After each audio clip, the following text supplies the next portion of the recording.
Every nurse assigned to the comatose millionaire for over a decade began falling pregnant one by one, leaving the lead physician, Dr. Alan Reed, utterly bewildered. But when he decided to install a discreet camera in the hospital room and witnessed what was truly transpiring between the nurses and the wealthy man in his absence, he desperately called the police. "Rush to St. Jude's Hospital, now! It's an emergency!" Dr. Reed barked into the phone. Moments later, Nurse Chloe Peterson clutched her stomach, her face pale. "Doctor, I think I'm going to be sick. My stomach is churning, and I feel incredibly nauseous. Excuse me, please." Her breath hitched, as if she were about to vomit right there in the pristine hallway of the prestigious Sterling Heights Medical Center in Boston, Massachusetts. In a desperate rush, Chloe bolted down the corridor towards the nearest restroom, leaving only the frantic echo of her footsteps behind. Dr. Reed watched the scene unfold, his eyes wide with a growing sense of dread. He stood frozen for a beat. Then his gaze drifted to room 307. There lay Mr. Sterling Thorne, a renowned tech mogul who had been in a deep coma for nearly 12 years. The silence in the room felt heavier than usual amidst the bizarre string of events. "My God, please don't let it be what I'm thinking," Alan mumbled to himself, almost unaware he'd spoken aloud. He took a deep, shaky breath, remaining alone beside the millionaire. As he waited for Chloe's return, he kept a vigilant eye on the monitors, the tangle of cables, and the faint, rhythmic beeps of the heart monitor, searching for some normalcy to quell the unsettling feeling creeping into his thoughts. A few minutes later, Chloe reappeared. Her expression was calmer, but her eyes betrayed a lingering discomfort. "Are you feeling better, Chloe?" Dr. Reed asked, his tone laced with genuine concern. The young nurse approached slowly, adjusting her rumpled scrubs, and replied, "Just a sudden dizzy spell and severe nausea, doctor. I had to rush to the restroom, but I'm a bit better now. We can continue. It was nothing serious." Alan nodded, but the unease in his mind persisted. Still, he chose to proceed with the daily checks, approaching Mr. Thorne's bed and announcing in a firm voice to maintain routine, "Now, let's change the IV bag." Chloe stepped forward, obedient to her superior's orders, but as she reached to adjust the stand holding the IV drip, a sharp, piercing pain shot through her abdomen. The nurse abruptly bent over, clutching her stomach. Unable to control herself, she vomited right there on the cold, white hospital floor. "I'm so sorry, doctor. It just came out of nowhere," she stammered, frantically wiping her mouth with her sleeve. Dr. Reed gasped, immediately rushing to her side, offering support with his arms. "Chloe, for heaven's sake, you cannot work like this. What are you truly feeling? Tell me now." His voice was firm, yet filled with a tenderness and concern he tried to conceal. Chloe shook her head, still weak, trying to explain. "I'm fine, Dr. Reed. It was just a wave of nausea. But it's past. I'll clean this myself." Trying to pull away, Chloe sought to free herself, but Alan held her arms firmly, preventing her from falling. He noticed her legs trembling slightly, her balance precarious. "No, Chloe, you are not well at all. I'm taking you to my office now for an examination. Meanwhile, I'll have someone clean up here." The nurse, still worried about her duties, tried to argue, her voice shaky. "But what about Mr. Thorne, doctor? He needs his medication." Alan sighed deeply but responded with unwavering resolve. "Right now, you must only worry about yourself. I'll ask Nurse Isabella to administer his medication and monitor everything. Focus on you. We need to understand the cause of this sudden illness." As he helped her to her feet, a janitor swiftly entered the room to clean the mess. Minutes later, Isabella appeared. The nurse, known for her gentle demeanor and unwavering dedication, bore a kind smile, but what truly caught the eye was her noticeably protruding belly, clearly visible beneath her light uniform, around 5 months pregnant. "You called for me, Dr. Reed?" Isabella asked, ever helpful. The doctor, still supporting Chloe by the shoulder, explained in a serious tone, "Nurse Peterson just had a severe turn. I need you to finish administering Mr. Thorne's medication and keep an eye on him while I take her for some tests." At that instant, something unspoken passed between them. Isabella glanced directly at Chloe. It was a swift, almost imperceptible look, yet intense. A secret lingered there, something that needed no words to be conveyed. Then her eyes shifted to Mr. Thorne, lying motionless in the bed for so many years. Finally, she met the doctor's gaze and replied firmly, "Of course, doctor, don't worry. I'll take care of everything here."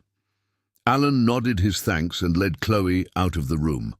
A short while later, in his private office overlooking the bustling streets of downtown Boston, Dr. Reed asked Chloe to sit. With his instruments ready on the table, he began his examination. Chloe, however, seemed far from pleased with this decision. "Doctor, are you sure this is necessary? It was just a bit of an upset." "I swear I'm fine," she said, trying to downplay the situation. Alan sighed, resting his hands on the counter, and responded, "Chloe, I apologize, but as a physician I have a motto. I cannot pretend not to see someone in distress, and besides, this isn't the first time. For days now, I've noticed you experiencing nausea and dizziness. We need to investigate this thoroughly."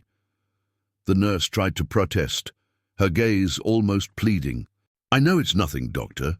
It's just stress. I've been going through some personal issues, and it's been affecting my body. But it's nothing serious. I just want to get back to work. I'm truly fine." The doctor, however, stared at her with increasing seriousness. His tone dropped, heavy with a weight that made the office air feel even denser. "The thing is, Chloe, it seems I'm seeing the same story repeat itself. The same thing that happened with Isabella and with Sarah, all the nurses who have been assigned to the Millionaire in room 307. The words hung in the air, shrouded in mystery, as if opening a door to a dark secret. Before the doctor could even finish his sentence, Chloe interrupted him, her voice choked and filled with fear. "Are you saying that I'm pregnant? Is that it?" Silence descended upon the office for an instant. Alan took a deep breath, leaning on the desk as if gathering strength before uttering those words. "I've been in this profession for many years, my dear. I know the signs of pregnancy very well, even in the early stages." The doctor's words struck Chloe like lightning. The nurse remained silent, staring at him intently, her eyes welling up, unable to formulate an immediate response. Meanwhile, Alan continued with conviction. "We need to confirm. We'll have to do a pregnancy test." Chloe's reaction was almost automatic. She immediately denied it. "Doctor, there's no need. I swear I'm not. I don't even have a boyfriend, nor have I been romantically involved with anyone. There's no chance I could be pregnant. It's impossible." Alan listened in silence, but his expression remained suspicious. After a few seconds, he responded firmly, "Excellent.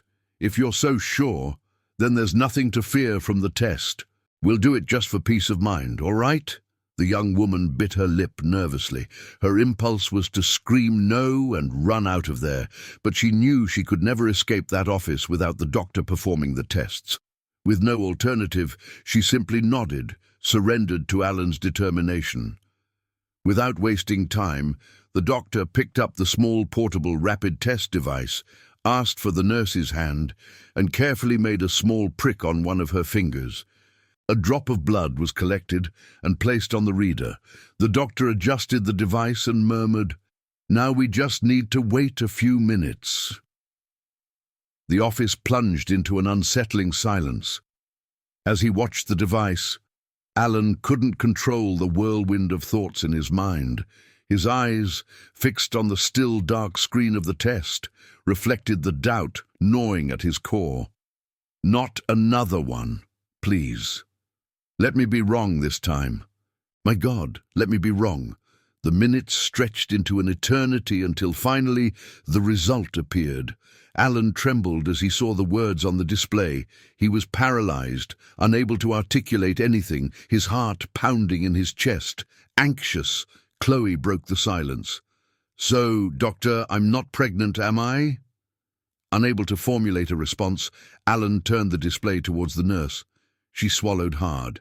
No explanation was needed. She knew the device well. It clearly showed, beyond a shadow of a doubt, positive. No, this must be wrong. I can't be pregnant. How is this possible?" Chloe exclaimed, clutching her head, feeling her legs give way. Alan approached slowly, his eyes fixed on hers, as if trying to pierce her soul. "Chloe, you are the third nurse I've assigned to Mr. Thorne in room 307, a man who has been in a coma for almost 12 years. And all of you were single, with no romantic involvement with any man. And all of you became pregnant. Tell me the truth. What is happening in that room when I'm not looking? Why do all the nurses get pregnant when they enter there?"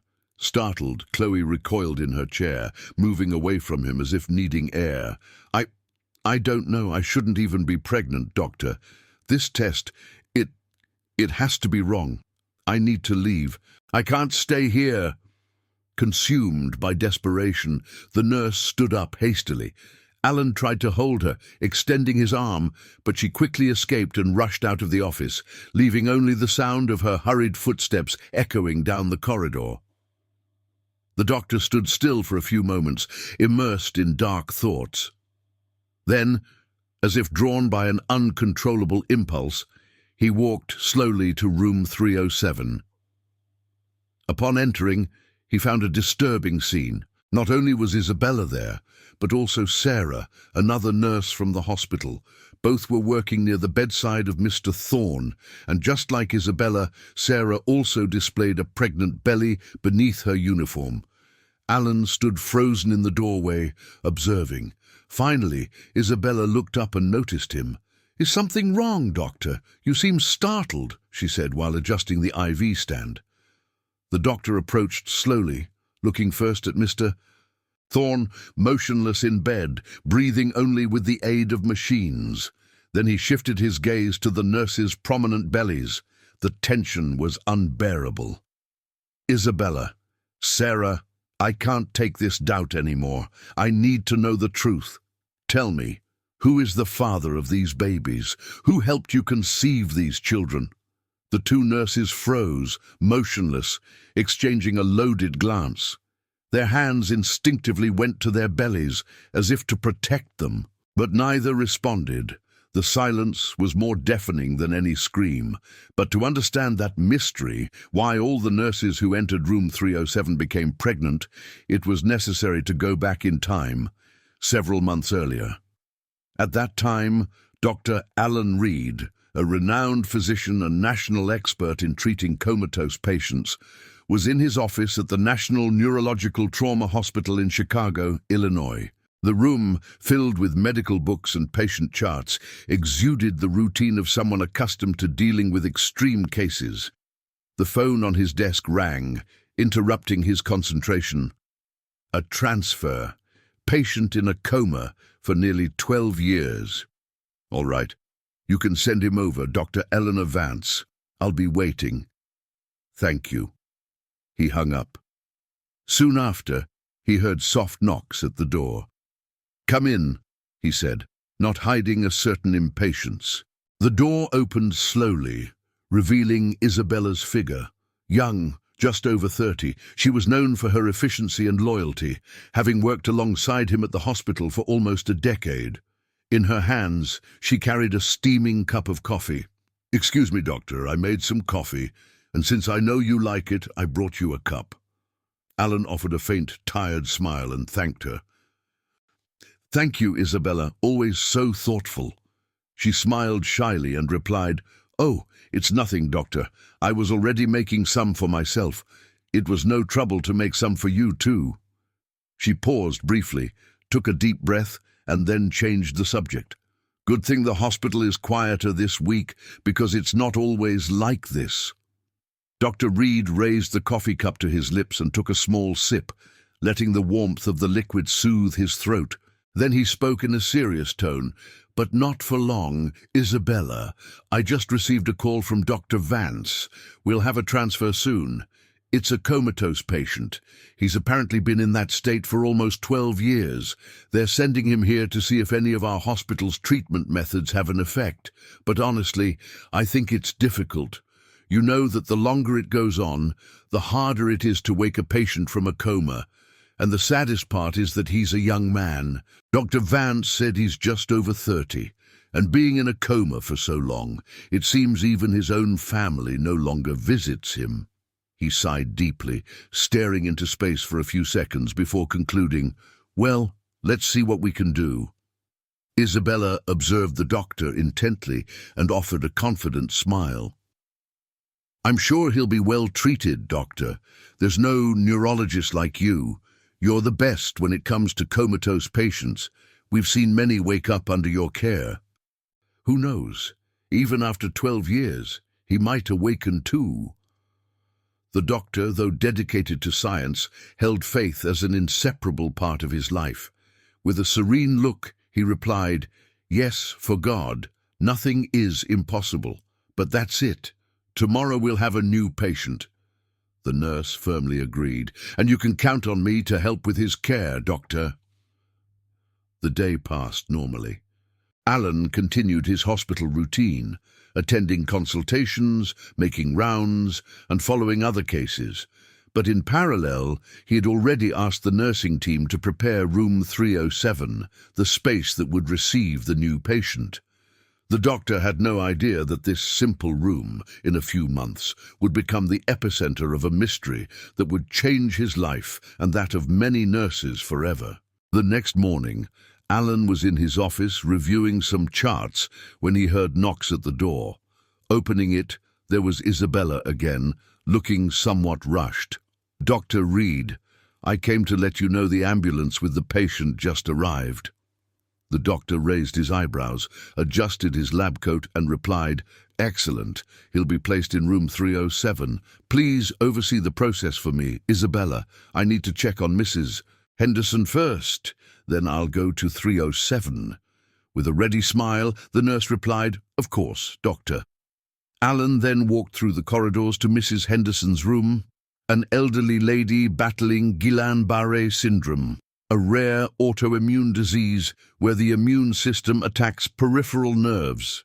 She had been in a coma in the early stages of the illness, but thanks to treatment, she was slowly recovering. Entering the room, the doctor asked with a gentle and encouraging tone, "How are you today, Mrs. Henderson?" The patient, a sweet-faced lady with a firm voice, replied, "I'm doing well, doctor. I can already move my feet a little. I'm doing my physical therapy diligently, just as you instructed." Alan smiled, satisfied with her progress. "Excellent. Keep it up, and you'll be discharged soon. Then you can continue treatment at home, close to your family." After checking her exams and prescribing the appropriate medication, Alan said goodbye and headed to room 307. As he walked through the hospital corridors, he reflected, 12 years in a coma. If he hasn't had frequent physical therapy, this patient must be completely atrophied. Fragile muscles, weakened body. I need to be prepared for a delicate case. But as soon as he entered the room, the scene before his eyes almost made him lose his balance. The shock left him breathless. "But how? How is this possible?" he murmured in disbelief, slowly approaching the bed. Lying there was the new patient, a young man just over 30, with a healthy complexion and defined muscles as if he had just left a gym. His body was strong, healthy, vigorous. Nothing resembled someone in a coma for a decade. In fact, he looked like an athlete at rest, taking a peaceful nap. Alan raised a hand to his mouth, stupefied. Is this the patient who's been in a coma for 12 years? He asked, still unable to believe what he saw. Isabella, who was observing nearby, confirmed with a slight nod. "Yes, doctor, the very same. From what I saw in the documentation, his name is Robert." Astonished, Alan approached the bed, extended his hand, and carefully ran his fingers over the patient's arm, then his firm abdomen. "But this is unbelievable. A patient in a coma for so long should have a swollen belly, atrophied muscles, thin arms. How can he, after all these years, have such a physique? How?" Isabella also observed Robert, equally impressed. "Indeed, doctor, I was surprised too. We're used to dealing with debilitated, weakened individuals, but this man, he just seems to be sleeping." She paused briefly, took a deep breath, and continued, her eyes fixed on the patient. "It's just as you said, doctor. Some things can only be God's miracle. Perhaps this man is one of those miracles. And now, with your treatment, who knows, he might awaken." The doctor remained completely speechless, observing every detail of the patient's body. And the more he analyzed, the more the feeling of being before something out of the ordinary grew. He couldn't associate that man with the image of someone in a coma for 12 long years. "Isabella, I want to follow this case very closely, very closely. I want every possible exam, CT scans, full analyses. This is a very rare case. There's something different about this patient, something we need to understand." Determined, the nurse responded without hesitation. "All right, doctor. I'll prepare all the exams myself, and I already volunteer to be the nurse responsible for Robert, if you allow it, of course. I want to help with everything necessary." Alan looked at her thoughtfully and finally agreed. "Of course. I'll make a note that you'll be Robert's primary nurse." He had no idea that this seemingly simple and practical decision would become one of the biggest mistakes of his career. In a few months, he would bitterly regret having granted such responsibility. That same day, alone in his office, Dr. Reed remained restless. The shock of the long comatose patient with such an unusual physique wouldn't leave his mind. As he sorted charts and prepared exam requests, he spoke to himself in a low voice, as if trying to convince himself of something. "I still don't understand how someone can be in a coma for so long and still have that body. It makes no sense at all." He ran a hand through his hair, restless, like someone trying to find explanations in the void. After a few seconds, he decided, "I need to call Dr. Vance. I need to better understand Robert's history, what happened to him, how he'd been cared for all these years. Only that can justify this unusual physical state." He reached for the phone on his desk, but before he could dial the number, he heard soft knocks at the door. "Come in," he said, without hiding a certain impatience. The door opened slowly, and Isabella appeared, with her usual attentive demeanor. "Doctor, did I interrupt something? Were you making a call?" Alan straightened in his chair, adjusting his expression. "I was about to call Dr. Vance. I need to clarify some doubts about Robert. I confess I'm still surprised by his condition. It's impossible for someone in a coma for so long to maintain muscles, skin, and vitality in that way." Isabella took a few steps forward and placed a notebook full of annotations on the desk. Her gaze was serious, but also showed pride in what she had prepared. "Well, that's exactly what I was thinking about, and I came here to show you this, doctor." Alan frowned, curious. The nurse, in turn, opened the notebook, revealing pages filled with questions organized into topics. "I used the time I was alone in the room, observing the patient, and made a list of questions, all related to Robert's physical state. If you like, you can add more. I thought it might be better if I spoke with Dr. Vance myself. I know how busy you are, how many patients depend on your care here at the hospital. I can even go in person to the hospital he came from, ask everything, and bring back the answers. Meanwhile, you can continue preparing the exam requests." I imagine there are many. Alan scratched his chin thoughtfully. He preferred to handle it personally, but he had to admit he was overloaded with work. Isabella's suggestion seemed practical. He took a deep breath and said, "You're always thinking of everything, Isabella." He wrote his own additional questions in the notebook and handed it back to the nurse. A short time later, Isabella left for the patient's originating hospital. About an hour and a half later, she returned to the office, bringing the answers meticulously noted. She placed the notebook on the desk and spoke, still breathless. "Doctor, I spoke with Dr. Vance. She confirmed it is indeed a deep coma. As for his physical state, she couldn't explain. She said they performed various tests over the years, but found no answers. That's precisely why they decided to transfer him here, hoping you could better understand this case."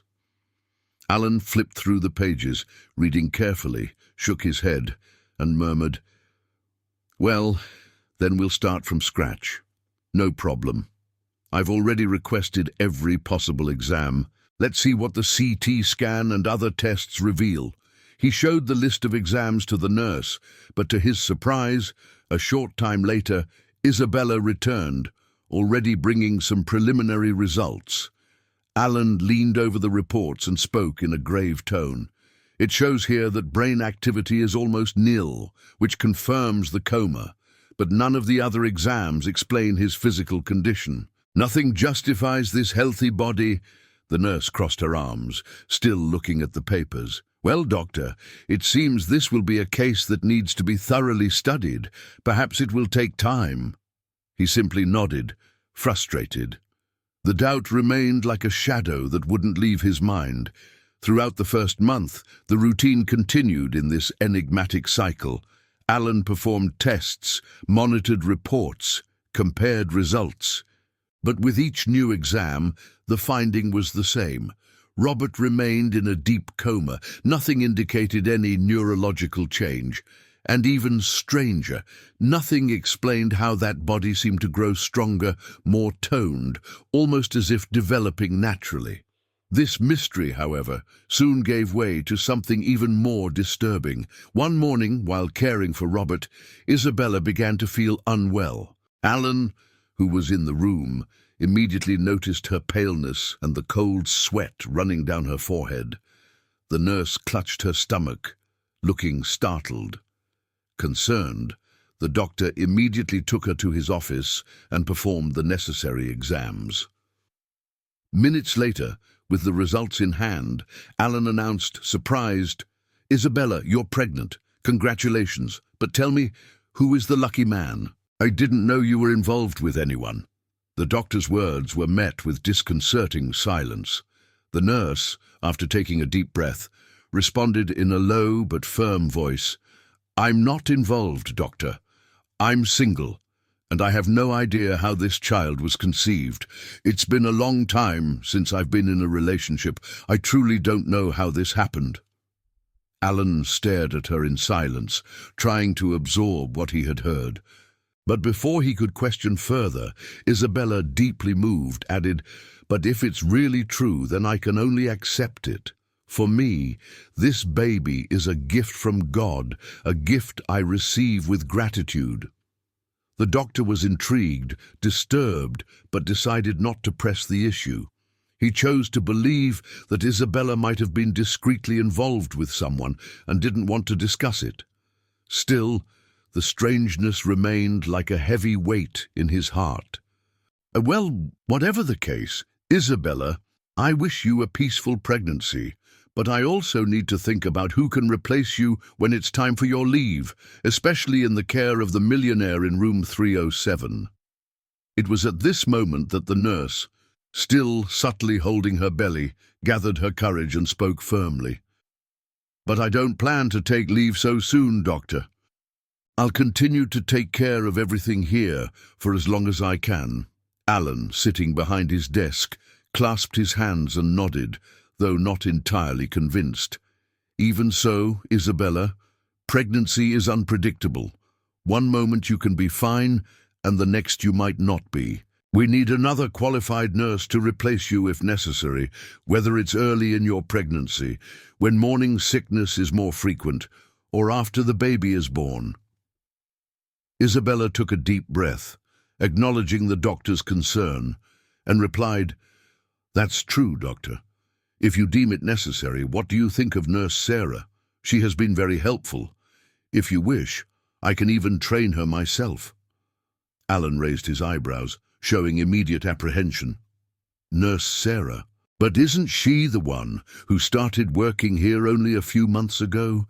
I'm not sure it would be appropriate to put such a new professional in charge of a patient who requires so much attention and study as the one in room 307.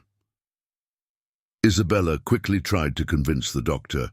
"Yes, doctor, but even in this short time, I've had several opportunities to talk and work with her. Sarah has truly proven to be an exemplary nurse, and often newer professionals want to show dedication, want to prove themselves.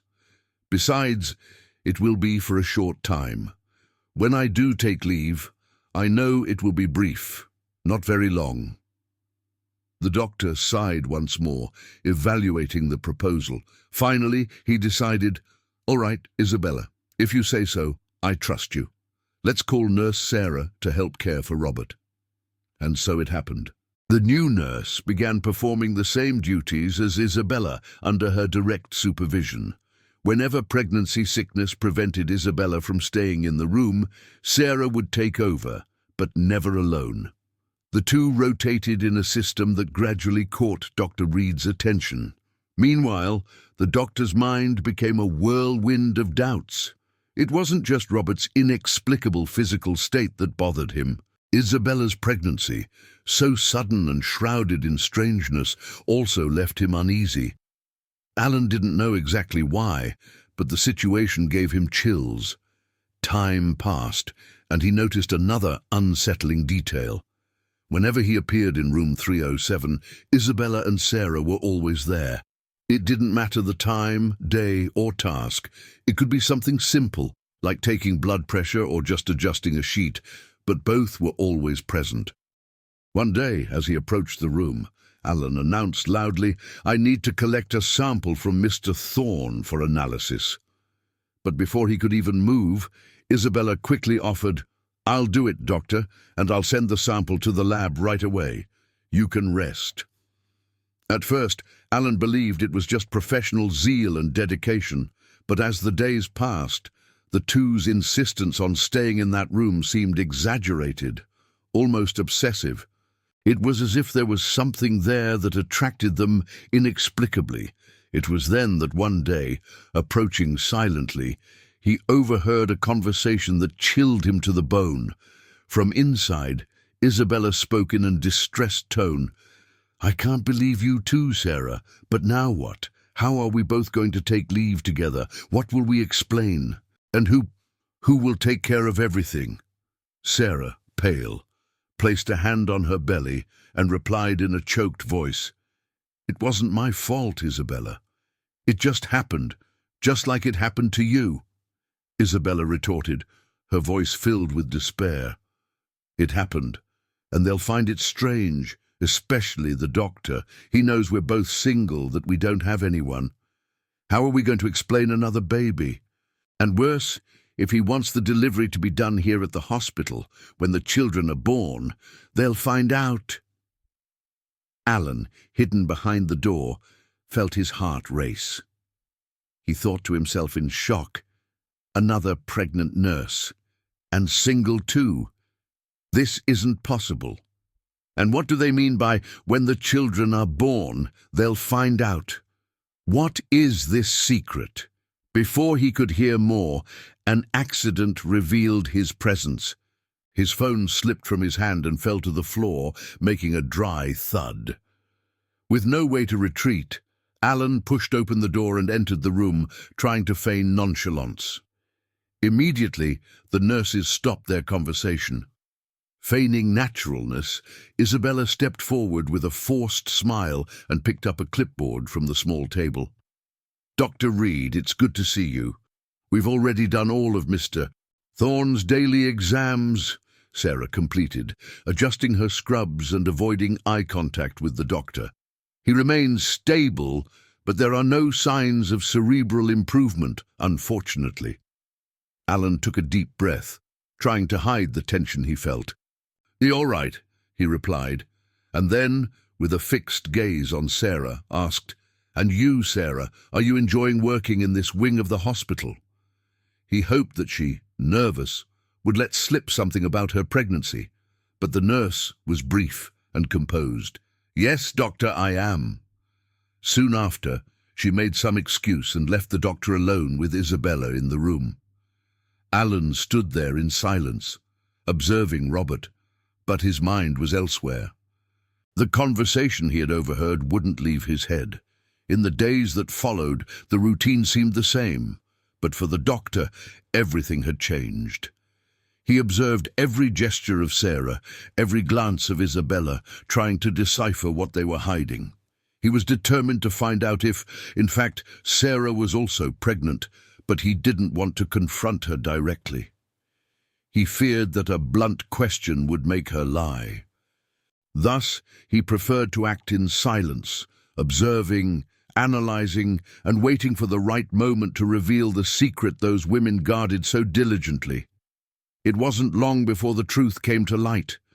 The first symptoms began to appear mercilessly: dizziness, nausea, constant malaise, and with them, the impossible reality was confirmed. Sarah was also pregnant. Distraught, she sought out the doctor, her eyes filled with tears. "Doctor, I don't know how this happened. I truly don't know." Then she took a deep breath, trying to compose herself, and added with determination, "But rest assured, I will continue to work normally. Everything will stay as it is. Don't worry, I won't cause any trouble." Alan, however, didn't let it pass. His serious expression made his voice sound harsher than he would have liked. "Sarah, that's not the problem.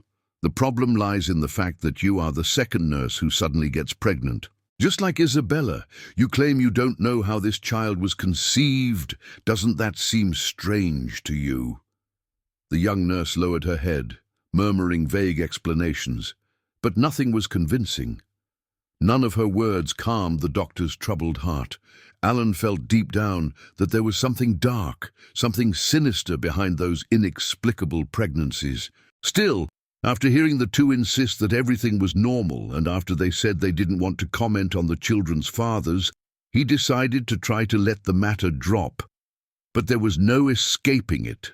The topic relentlessly pounded in his mind, and save for some reason, every time he thought about the mysterious pregnancies, the image that came to mind was always the same: Mr. Thorne, the millionaire in room 307.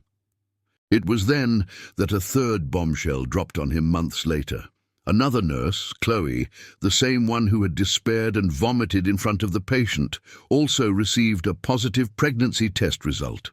The shock was immediate. Alan felt his stomach churn.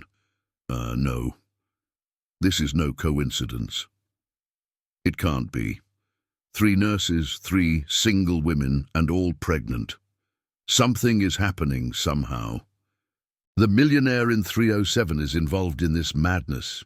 He looked at Robert, lying in bed, motionless and serene, and murmured in a low voice, almost as an outburst, "These nurses are doing something they're not telling me. And my God, I hope it's not what I'm thinking."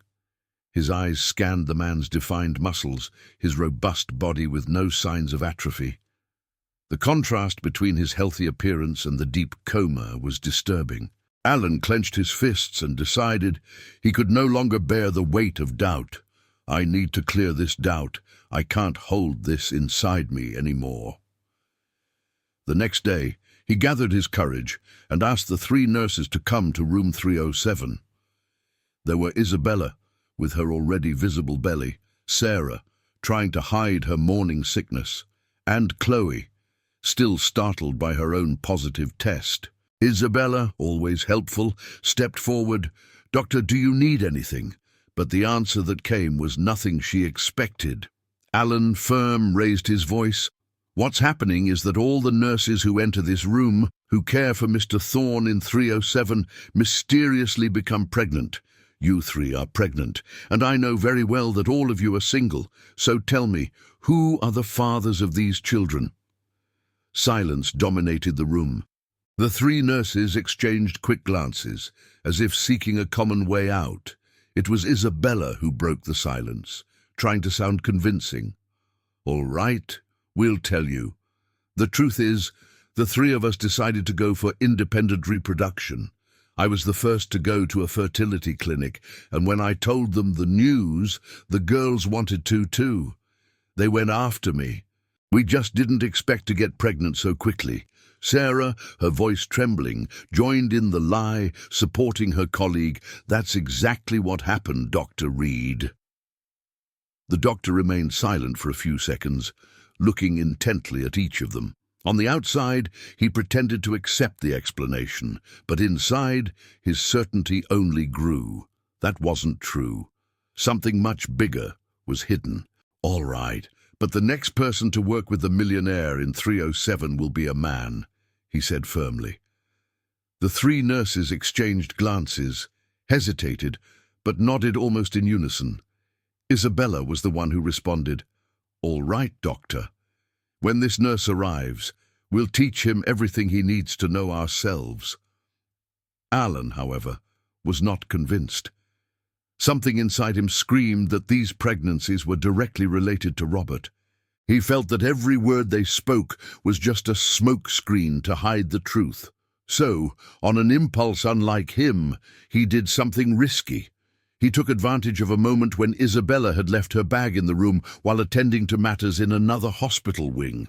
The doctor took a deep breath, looked around and decided, "Isabella has been very strange lately. I don't buy this independent reproduction story. I need to find out what she's hiding." With slightly trembling hands, he opened the nurse's bag. He cautiously rummaged through it until his fingers touched something unexpected, a photograph. He pulled out the paper, and when his eyes fixed on the image, his breathing became heavy, almost stopping. It was a simple yet devastating photo. In it, Isabella smiled, and beside her was a man Alan knew very well. He slowly raised his eyes, turning them to the bed in room 307. There lay Robert, motionless in a deep coma, but there was no denying it. He was the same man in the photograph. The doctor felt his heart race, his body tremble. My God, Isabella smiling next to Robert. How is this possible? But before revealing the nurse's connection to that mysterious man and why so many nurses at the hospital were inexplicably getting pregnant when approaching the comatose millionaire, if you like this kind of story and want to follow the next ones, subscribe now so you don't miss out. We have a new video here every day. In the hospital, Dr. Alan Reed was still in shock. The photograph found inside Isabella's bag had affected him in a way he couldn't explain. Trying to disguise his anxiety, he quickly took out his phone and snapped a picture of the image, saving the record in his gallery before putting the photo back exactly where he found it. He didn't want to raise any suspicion. Moments later, he heard the nurse's footsteps in the corridor. He closed the bag, took a deep breath, and tried to regain his composure. Isabella entered the office and found the doctor pale with a stern expression. "Is something wrong, doctor?" "Something wrong with Robert?" she asked, placing her hand on her pregnant belly, as if bracing for bad news, but Alan didn't want to confront her immediately. He shook his head and replied in a controlled manner, "No, nothing wrong." He paused briefly, cleared his throat, and added, "Isabella, I have some things to resolve outside the hospital today. I'll need to be absent all day. Can you and the other girls take care of everything?" The nurse smiled calmly, as if it were the simplest situation in the world. "Of course, doctor, you can rest assured. Sarah, Chloe, and I will take care of everything. You don't need to worry about a thing." Alan simply nodded, but inside his heart felt heavy. He left and went to his own office. He sat in his chair, took out his phone, and opened the photograph he had taken. He fixed his eyes on the screen and muttered to himself in a low voice, "None of this makes sense. Isabella doesn't look that much younger in this photo. She looks exactly as she does today, and the image seems to have been taken recently. How can she have a photo with a patient who has been in a coma for over 12 years? How can he appear so healthy here?" The doctor's hands trembled slightly. It was then that a memory cut through his mind like a blade. Who had organized the entire transfer of Mr. Thorne from room 307? It had been Isabella, and only Isabella, who had spoken directly with Dr. Vance. Alan sprang to his feet, resolute. "I need to talk to Dr. Vance. Only she can give me an answer." Without wasting time, he grabbed his keys, hurried through the corridors, and rushed out towards the hospital where the other doctor worked. His heart pounded, as if he already sensed that something much bigger was about to be revealed. When he finally found the doctor, he showed her the photo on his phone. "Dr. Vance, this is the patient you transferred to my hospital, correct? Robert?" The doctor looked at the screen, frowned, and shook her head negatively. "Yes, I remember that nurse. She was here on the day of the transfer, but, Doctor, this patient was not sent to your hospital. He was transferred to another state. In fact, it was the nurse herself who suggested he not go to your hospital, saying you were too overwhelmed." Alan felt the floor disappear beneath his feet. "What do you mean? Transferred to another hospital? But isn't this the patient in the photo?" he questioned, almost breathless. Dr. Vance looked at the image again and quickly replied, "The one in the photo? No, of course not. I've never seen that man before. The patient who was to be sent to you was debilitated, weakened, with atrophied muscles. He in no way had that physique." The doctor's eyes widened. Every word from his colleague confirmed his worst premonitions. He was facing a fraud. Taking a deep breath, he spoke in a firm tone. "Dr. Vance, please don't mention anything we've discussed to anyone. Something very serious is happening at the hospital where I work. Before anything else, I need to investigate. I only ask one thing of you. If Isabella appears here, notify me immediately." The doctor, a longtime friend of Alan, assented promptly. "You can rest assured, Dr. Reed, whatever you need, I'll be at your disposal." Back in his car, the doctor's mind wouldn't stop. He had already discovered that all the admission papers for Mr. Thorne in room 307 had been signed by Isabella. His entire entry into the hospital was her responsibility. Walking quickly through the corridors of his own hospital later, he muttered to himself as if each phrase were a punch of reality. She put someone else in his place. But why? What is really happening? Who is this man lying in room 307? He stopped at the room door and took a deep breath. Looking inside, there was Robert, motionless, so serene, with an inexplicably strong body. Perhaps this explains why he has this physique. Maybe he hasn't been in a coma for 12 years, as I thought. But even so, he's been here for months. His muscles should be atrophying, and instead, they seem more defined every day. And these pregnancies, I need to understand what's happening before I go insane. The decision was immediate. Alan could no longer allow the nurses to control access to the patient. If he wanted answers, he would have to act alone. I need to perform new exams. Exams that I myself administer from start to finish, without interference from Isabella or the other nurses. I can't trust any of them. At a moment when Isabella and the other nurses were having lunch, Dr. Reed seized the rare opportunity. Alone, he prepared Mr. Thorne in room 307 and performed a complete CT scan, as well as a battery of new tests. When the results appeared on the screen, his heart raced. They were completely different from the previous ones. The graphs showed that the patient was not in a deep coma, but rather in a state similar to heavy sleep. There were clear, pulsating, active brain signals. More than that, the report showed marks consistent with physical exercise, as if that man had been moving and maintaining vitality constantly. Alan put his hands to his head, incredulous. But how is this possible? I know for a fact he's been in a coma here for months. How can there be such clear signs that he has an active life?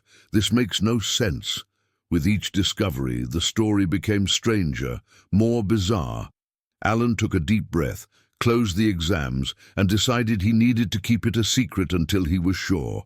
Later, in his office, he received an unexpected visit. Isabella appeared, accompanied by Sarah. Both were smiling, despite their already evident pregnant bellies. "Doctor, we're leaving early today. We mentioned it to you yesterday, remember?" Isabella said. "Chloe will take over the shift and care for Robert. We're going to the next town over to buy some things for the babies. We're supporting each other a lot during this time of unexpected pregnancies." Alan forced a smile, trying to hide his tension. "Of course, you can go. Don't worry." The two thanked him and left. However, as soon as he saw them turn the corner, Alan grabbed his car keys and muttered to himself, "Perhaps I'm looking for the truth in the wrong place. If I follow these two, maybe I can find out what's really happening." He quickly explained to a fellow doctor that he would need to be absent for a few hours and asked him to take over his wing. He then left, got into his car, and maintained enough distance not to be noticed. Let's see what these two are up to. If they're really going shopping for baby clothes, I bet not, he grumbled as he turned the wheel. The chase was long. He drove for several minutes, always maintaining heightened tension to avoid attracting the nurses' attention, until finally their car left the main highway and turned onto a dirt road further from the city. Alan frowned as he saw the destination. The vehicle parked in front of an isolated country house, surrounded by trees. "But what are these two doing here?" he muttered, keeping his car hidden at a safe distance. From outside, he watched as Isabella and Sarah got out, smiling, chatting animatedly, exchanging knowing glances, as if relieved to have arrived. They walked to the front door, opened it naturally, and went inside. "I knew it. It has nothing to do with baby clothes. These two are hiding something, and something tells me it has to do with the millionaire in room 307. For a few minutes, he thought about waiting outside, watching until they left, but he quickly shook his head, determined, if I stand here, I might not discover anything, and I might never get another opportunity like this. I have to get closer. He got out of the car slowly, feeling his heart pound in his chest. Each step towards the house seemed to echo in his head. He cautiously approached the side wall until a sound hit him squarely. Laughter. Some voices were easily recognizable, like Isabella's and Sarah's, but among them were other masculine voices, strong, relaxed.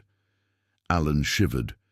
Could this be where the fathers of the children are? Could everything I thought about the millionaire in 307 be wrong? Cautiously, he went to the nearest window. The curtain was only partially open, leaving a small crack through which he could peek, and what he saw almost made him fall backward. Inside the living room, Isabella and Sarah were sitting, laughing while talking with two men. But they weren't ordinary men. They were twins, two identical men. And even more terrifying, they were exact copies of Mr. Thorne in room 307. Alan put his hand to his mouth, stifling a scream. But how? How is this possible? Who? Who are these people? He backed away slightly, trying to understand what his eyes were seeing, but the voices from inside held him to the ground. One of the men, the one closest to Isabella, spoke in an irritated tone. "We need to figure out a way to end this soon. I can't stand this life of rotating like this anymore. It's dangerous. We'll be caught soon." The other, sitting further back, agreed with the same strong, similar voice. "That's right. We can't keep this farce going anymore. These entries and exits at the hospital are becoming unsustainable. As my brother said, sooner or later we'll be caught, and then I want to see what happens." Isabella, trying to keep calm, quickly replied, "Calm down. We're taking care of everything. Sarah, Chloe and I. There's no chance anyone will discover what we're doing. Is that it? Or will all of us end up in jail?" Alan felt a shiver run down his spine. He was right. Something illegal was being plotted there. It was at that moment that the first man, the more agitated one, raised his voice in anger. "The problem is, if we continue, all 6 of us will end up in jail." It was exactly at this moment that Dr. Alan Reed realized he was about to discover everything that had been pounding in his mind for so many months. Isabella approached the man with a tired look and placed her hand on his shoulder, saying in a firm tone, "Arthur, there's nothing we can do. We had no other choice. If we hadn't done this, we'd all be in jail anyway." Arthur took a step back, moving away from Isabella. He paced back and forth like someone exhausted from carrying an unbearable weight. "I know, Isabella, I know. But look, I can't stand sleeping in that hospital bed anymore. It's hell. It's destroying my life." The other man also became agitated, crossing his arms and speaking with a firm voice. "It's true. My brother's right. That bed is horrible." At this moment, Sarah approached the second man, ran her hand over his face, and caressed him tenderly. "Oh, Alphonse, my love, you know hospital beds are like that, but we're also sacrificing ourselves, working day and night in that place to ensure no one discovers you're not in a coma at all." With each word, Alan grew more confused. He watched, hidden, his heart pounding. "You? But what do they mean? The millionaire in 307 is there. I saw him before I left. Chloe was with him. How are they talking as if they were the millionaire in 307? This makes no sense at all," he thought, almost breathless. It was then that Isabella, in a low but firm voice, completed, "Calm down. It's only for a few more weeks. I'm already planning everything. I'll get the medication to fake Robert's death. That way, we can all move abroad and start over. No more threats, no more charades." The doctor felt his legs weaken, but he didn't dare move. The conversations continued. Some remarks were ordinary details, like the hospital routine. Others, however, were such shocking revelations that they left Alan dizzy. After a while, Isabella clapped her hands lightly and said, "It's time to go. One of you needs to come back with us and switch with Robert. Who will it be?" Arthur took a deep breath, resigned. "I'll go. I'll go with you." Realizing they were about to leave, Alan ran back to his car, got in quickly and ducked down, keeping his eyes fixed on the house door. He watched as Isabella, Sarah and Arthur left the premises and headed towards the hospital. Inside the car, Alan began to piece things together. If they're doing this rotation, then they're not just twins. They're triplets. But why? Why are they doing this? He gripped the steering wheel tightly, taking a deep breath. "Well, I still don't know the reason, but whatever it is, it needs to stop now. I'm going back to the hospital and putting an end to this whole charade. Isabella, the other nurses, and these young men, they'll all have to explain themselves. Oh, yes, they will." Without wasting time, he started the car and sped off, heading towards the hospital. Soon after, through the back of the building, Isabella, Sarah, and Arthur were already approaching, discreetly entering a restricted access corridor. At the same instant, inside room 307, Chloe looked at her phone and read a short message. Her eyes sparkled. "It's time," she murmured. She looked back at Robert, who was lying motionless in bed. She approached, took 2 steps to the door, looked down the corridor to make sure no one was coming, and then locked the door from the inside. In a matter of seconds, she began to act with the dexterity of someone who had done it before. She removed the machines that supposedly kept Robert alive, turning them off one by one. She picked up a syringe and filled it with a transparent liquid, adrenaline. Without hesitation, she injected it into the patient's arm. Robert's body reacted almost immediately. His eyes slowly opened, his breathing accelerated, and he began to awaken, still groggy. Outside, Isabella, Sarah, and Arthur hurried down the back corridor. "Quickly! Chloe has already started the procedure," Isabella said in an urgent tone. They didn't notice that a few meters behind, Alan was silently following them, hiding in the shadows, attentive to every step. When they reached the end of the service tunnel, they knocked a few times on a discreet door, almost camouflaged in the wall.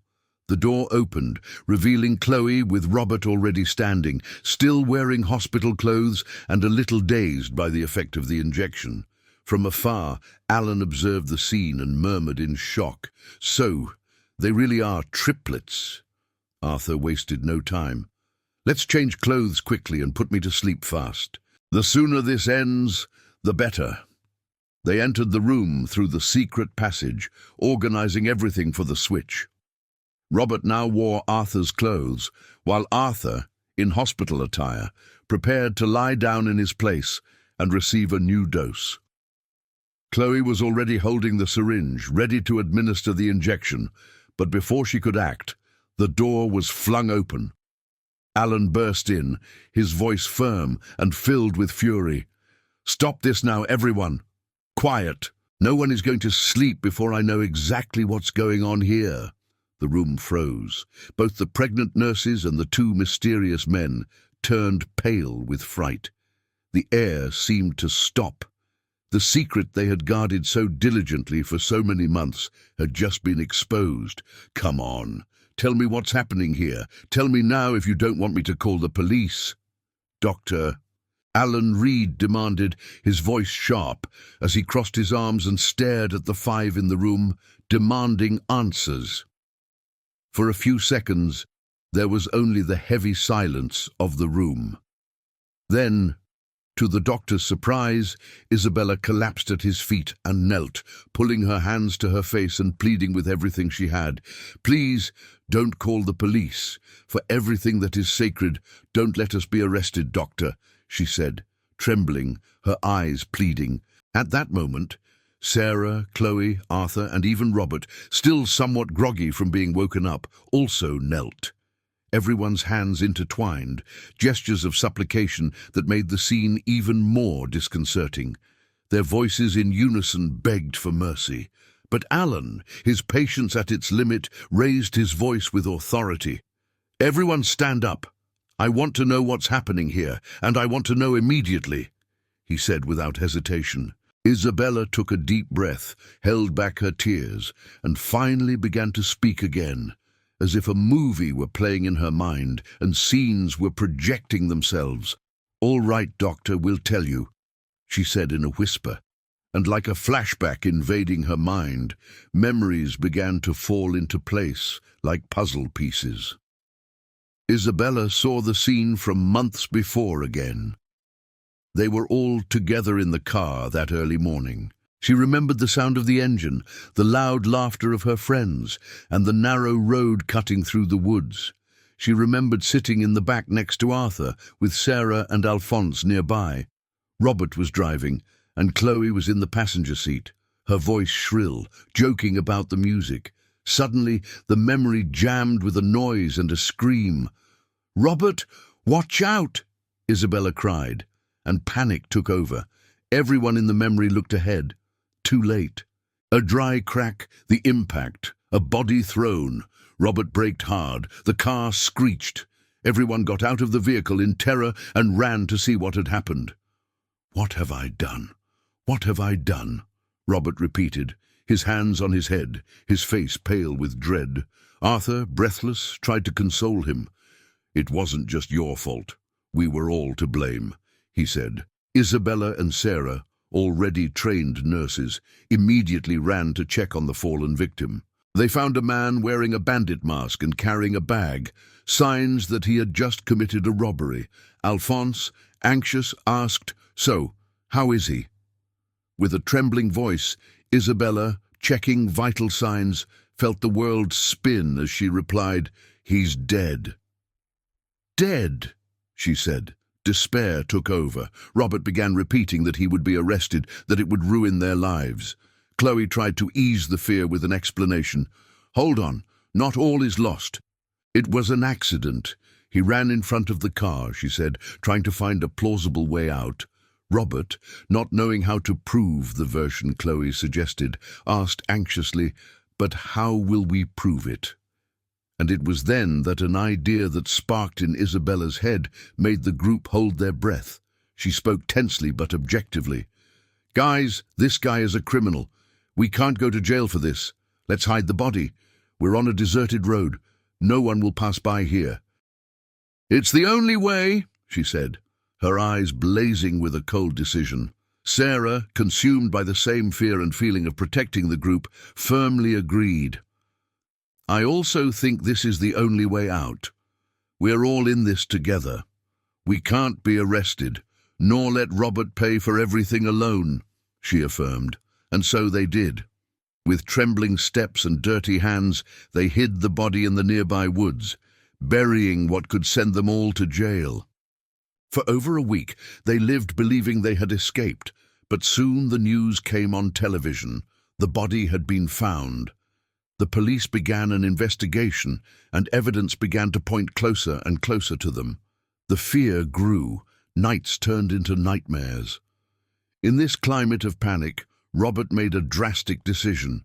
He gathered his girlfriend, his brothers and his brothers' girlfriends, and spoke in a firm voice.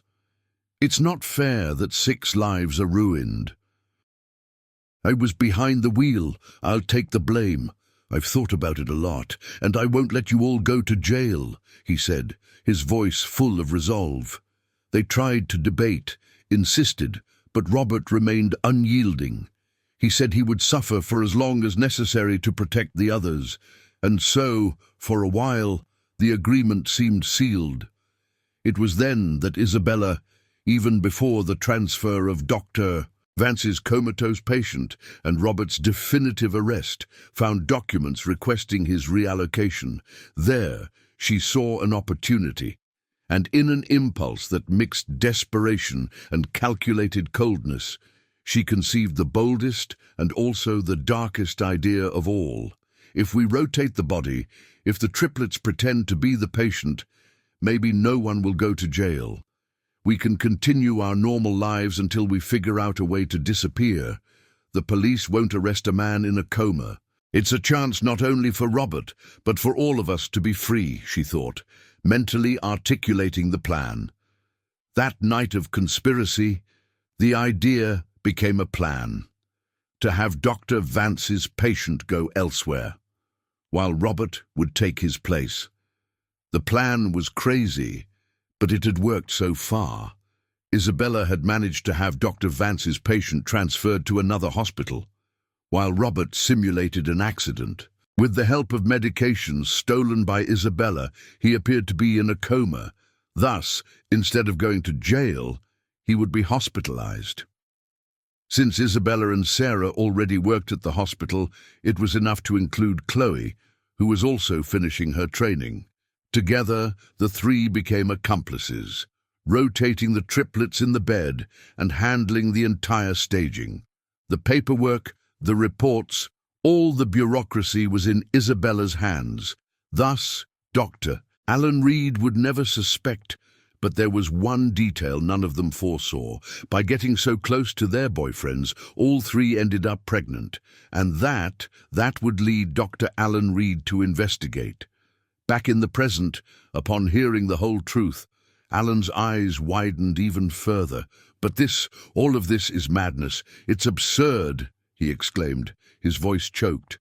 Robert, already recovering from the sedation, raised his head and replied firmly, "Madness, but it's the truth, Doctor.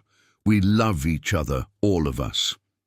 Isabella, with tears in her eyes and a hand on her belly, added, "We love each other," and ended up making one mistake after another until it snowballed. "But we can't all be arrested. It would ruin our lives. Besides, now there are 9 of us. She caressed her pregnant belly, remembering that 3 new lives were about to be born.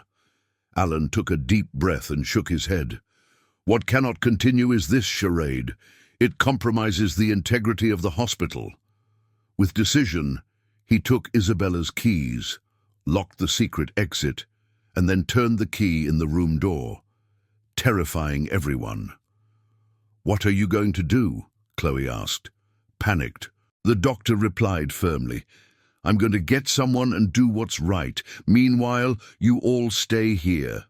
Don't leave, or it will be worse." Silence filled the room when Alan left. They believed that in moments he would return with the police. Everyone's heart pounded, almost leaping from their chests. Shortly after, the door opened. The 5 held their breath, but to everyone's surprise, Alan was not accompanied by police officers. Beside him appeared a man identical to him, but dressed in an elegant suit. The eyes of those present widened. Alan spoke solemnly. "This is my twin brother, Ethan. He's an attorney, one of the best in the country, and he's going to handle your case. We're going to resolve this once and for all." The shock gave way to relief. The doctor wouldn't turn them in. He didn't agree with what they had done, but he also didn't want to destroy them. Ethan listened to every detail of the story, calmly studied the case, and reached a conclusion. The best path would be to keep Robert as the sole responsible party. What had happened afterward, the hospital charade, should be forgotten. In court, the narrative changed. They alleged that Robert had not seen the criminal approaching, that the man ran in front of the car. Desperation made him hide the body alone, but he confessed shortly after. With good antecedents, a fixed residence, and being a first-time offender, Robert, accused only of concealment of a corpse, was sentenced to 2 years in prison. But thanks to Ethan's talent, the sentence was commuted to community service. In the end, the triplets and the nurses were eternally grateful to the doctor and his attorney brother. Alan looked at them and said firmly, "I deal every day with people trapped in their own bodies, confined to a bed. I could prevent you all from being trapped in a prison, and that's what I did. But make good use of this second chance, live correctly, and take very good care of these children who are about to be born." The doctor's words echoed as both a warning and paternal advice. Months later, the 3 nurses gave birth. A grand celebration was organized to welcome the babies. The hall was filled with smiles, tears of emotion, and promises of a better future. Alan and Ethan participated in the celebration as part of the family that, in a crooked and improbable way, had formed. And so, redeemed, the nurses and the triplets built a new chapter in their lives. The past could not be erased, but the future lay before them, full of responsibilities, but also of hope. Now tell me, do you think Dr. Reed's decision was correct or not? Comment below to let me know you reached the end of this video, and I'll mark your comment with a lovely heart. If you like this type of story and want to follow the next ones, subscribe now so you don't miss out. We have a new video here every day. And if you enjoyed this story, I'm sure you'll love the next one that's appearing on your screen now. Don't forget to like, share, and comment. A big kiss, and see you in the next thrilling story.